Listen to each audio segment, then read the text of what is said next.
উকুননাশক হিসাবে এটা কিভাবে কাজ করে বলে দিই বন্ধুরা।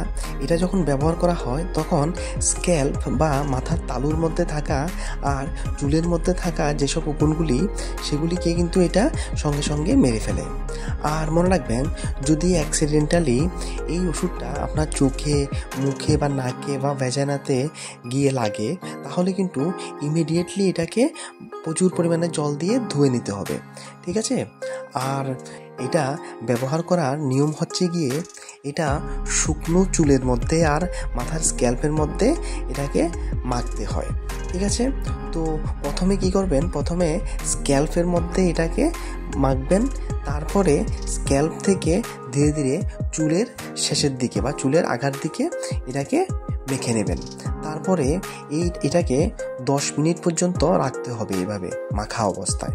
তারপরে 10 মিনিট হওয়ার পরে কুমকুম গরম জল দিয়ে ভালো করে এটাকে ধুয়ে নিতে হবে। তারপরে ভালো একটা চিরুনি দিয়ে মাথার চুলগুলিকে আঁচড়াতে হবে, যাতে যেই উকুনগুলি মারা গিয়েছে তারা যাতে চুল থেকে বেরিয়ে আসে।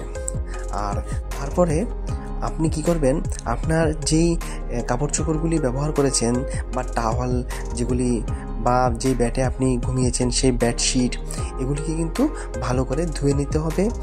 আর যে ব্রাশ আপনি চুল আঁচড়ানোর জন্য ব্যবহার করে থাকেন বা চিরুনি যেটা আপনি চুল আঁচড়ানোর জন্য ব্যবহার করে থাকেন ওইটাকেও কিন্তু গরম জল দিয়ে ভালো করে ধুয়ে নিতে হবে, যাতে উকুনগুলি মারা যায়।